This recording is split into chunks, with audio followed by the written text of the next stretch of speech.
So here I am, the coach on a couch. This is my first ever YouTube video, so you'll have to probably bear with me a little bit, but I just wanted to talk to you today about a reoccurring issue that I see when I speak to people on the phone, when I speak to clients, when I speak to people in the gym.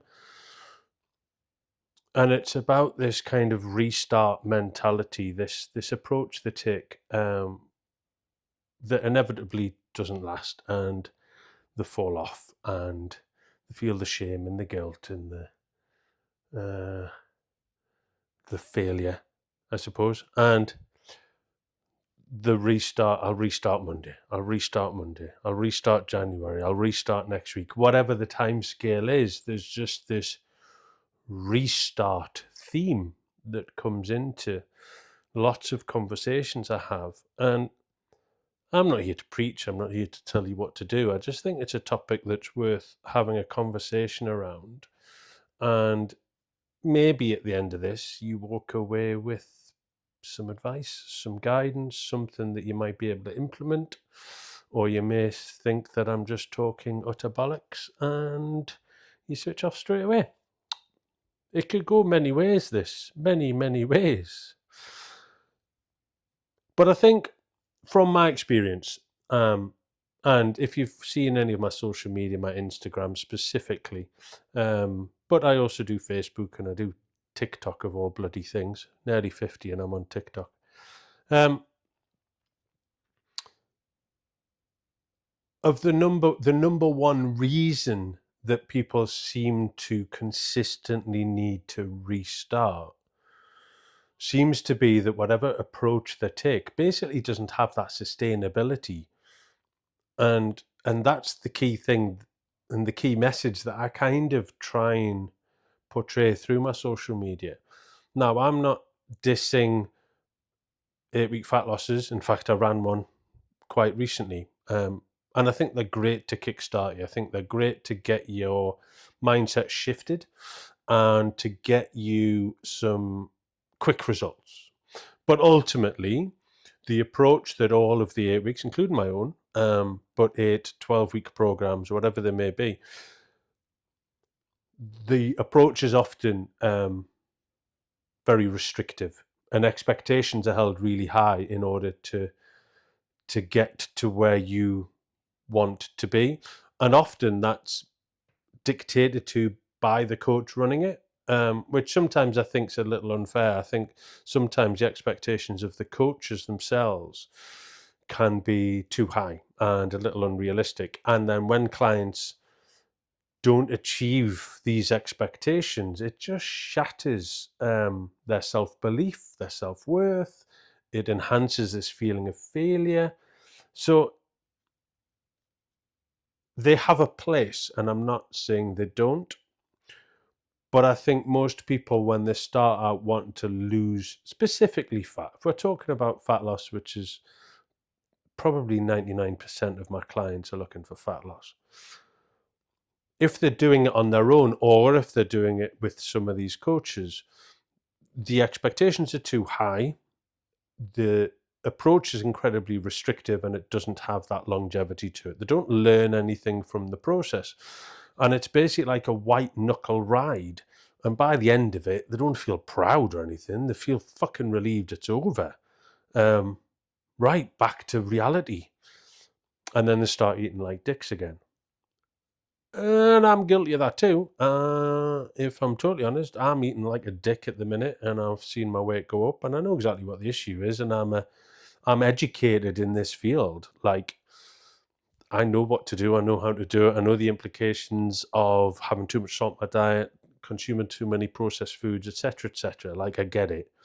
So I'm not saying I'm infallible. So I'm not sat here trying to give you the impression that I'm the all-seeing, all-knowing, because I'm not. I'm a human being, and I've been through periods of restriction in order to lose weight quite quickly, but I've also been on much longer journeys, and I know which one I prefer. Like, I'm a relatively patient man, so I'm happy to wait and just slowly see the weight come along because it fits into my life. But sometimes there is a necessity to get summer body ready. You want to go to the beach, you want to feel a bit more confident, you've got some kilos to drop in fat. So they do have a place. I've already said that, and I know I'm repeating myself, and it's a bit rambly. This is a bit rambly, but it's unscripted. So what do you want from me? But I think people, when they aren't with a coach and they're taking it on their own shoulders to try and get them to where they want to be, and with the plethora of information that's out there and often conflicting advice, they're lost as to what to do for the best. Don't eat this, and you must do that, and you mustn't do this. It's just fucking bollocks. Anyway, that's probably a different YouTube video, so stay tuned. But they take on an approach which is generally, and I'm not saying all the time, but generally, it's the focus on burning calories for fat loss. So it's all about hitting the gym and smashing the cardio and doing 12,000 steps, but they're still eating like a dick. And if they do look at the nutritional element, it's straight onto MyFitnessPal. They punch in their information, they punch in what their goal is, and MyFitnessPal will tell them to eat 1,200 calories.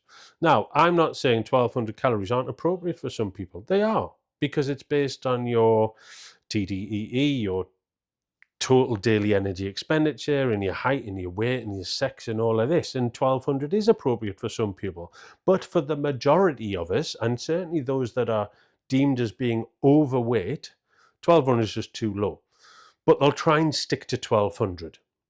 So they've got a really restrictive calorie target with a focus on cardio and a focus on more is more, not less is more.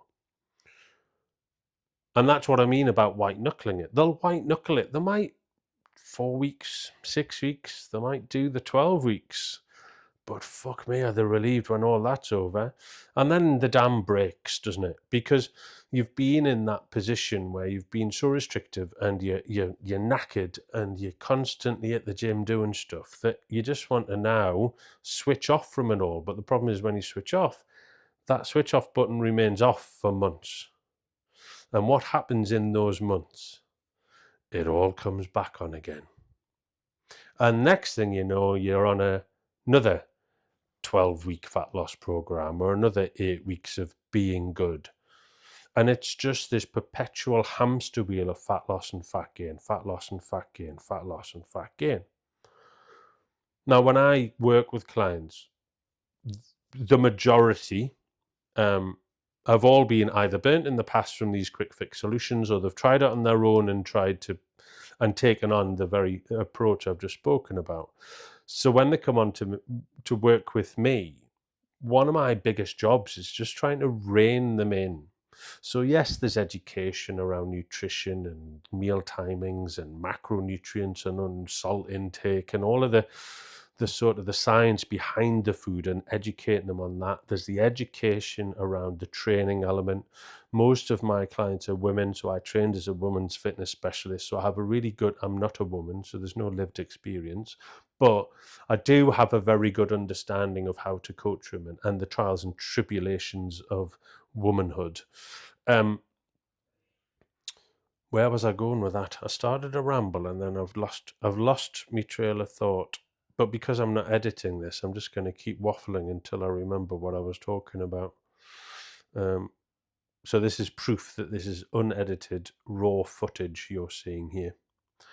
So I was working with women and I come on board and I educate them around the benefits, it's come back to me, the benefits of strength training, and specifically women of a particular age, once you hit the dreaded menopause. And again, this is going to be probably a topic for another video, so stay tuned. Become a subscriber or whatever you do with YouTube, I don't fucking know. The benefits of strength training, so it's educating them on why to do it. Like, it's not just about getting Beyonce's arse. It's not about getting a six-pack of abs. It's about building up your joint stability, your joint mobility, your overall strength. It's going to improve your physique. Also, when you're of a certain age, your muscle and bone mass wastage accelerates. So if we're strength training, we can help either delay that onset or certainly slow that onset. So it's all about education, and it's about slowing them down. There's a client of mine, a post has come out, or was coming out recently on soon on my Instagram, and she was hitting the gym 4 or 5 times a week, cardio classes, spin class, hit class, not seeing any results. And when I said, right, I want you training twice a week with strength and once a week on cardio, and then you're going to have 4 days of rest days, active rest days, so making sure she's moving enough and stuff like that blew her mind. Like, she couldn't get her head around that. And it's, the rest is just as important as the training element, and you can overtrain, and overtraining's a thing. You're just constantly tearing fibers of your muscle, constantly in this fight or flight state. So your weight fluctuations are much bigger. You've often got increased inflammation, increased water retention. So rest is like a key component of it, but slowing down and less is more. And maybe that's what I should call this particular video. Less is more. So advice and guidance would be,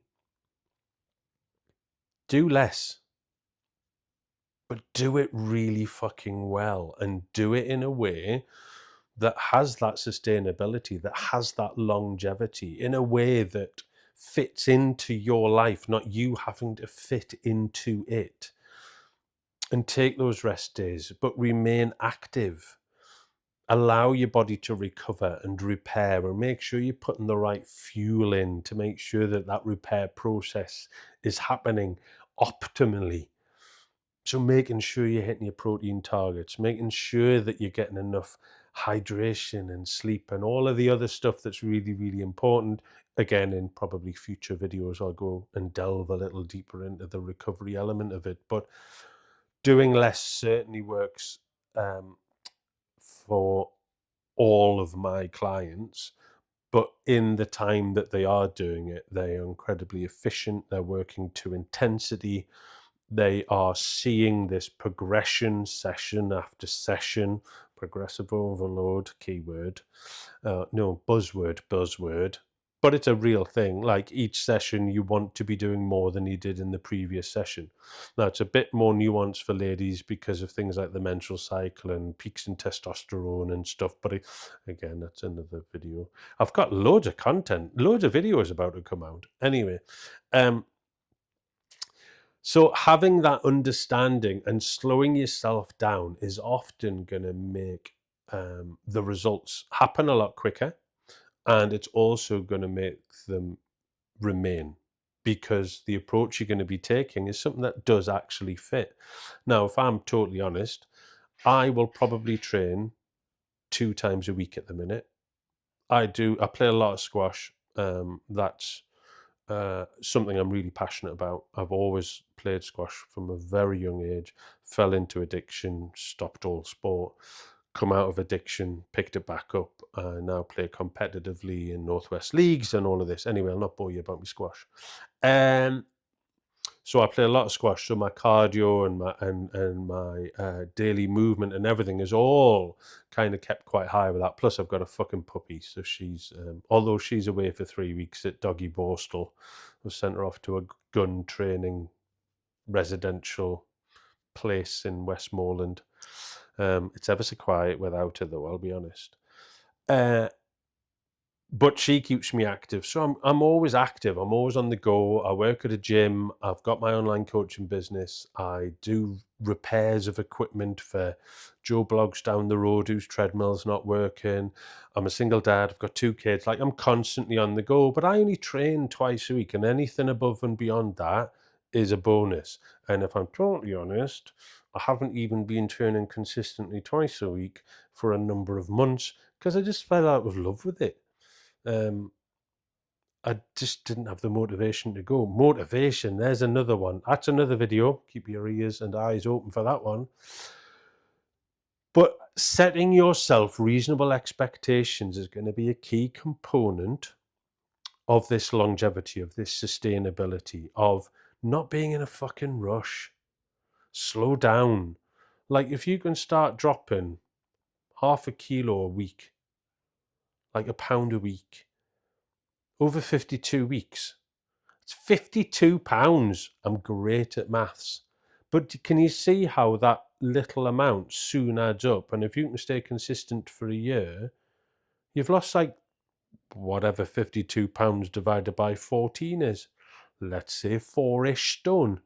You could lose 4-ish stone in a year, but without feeling like you've been denied anything. You haven't been too restrictive. The exercise regime hasn't been too excessive. It's something you can maintain, and it's something you can actually just keep fucking doing.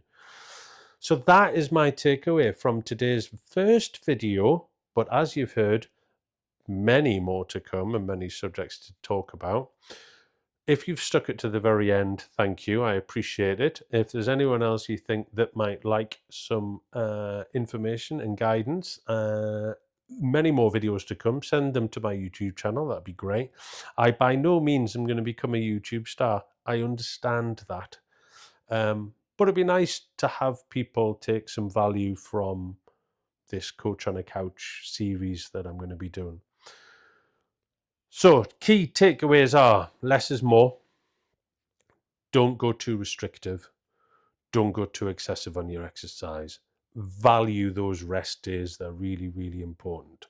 If you can tick all of those boxes, as well as remaining active as you can on a day-to-day basis, drinking enough, sleeping enough, you are going to set yourself up to succeed. The end. That's the end of that one. I'll see you next time.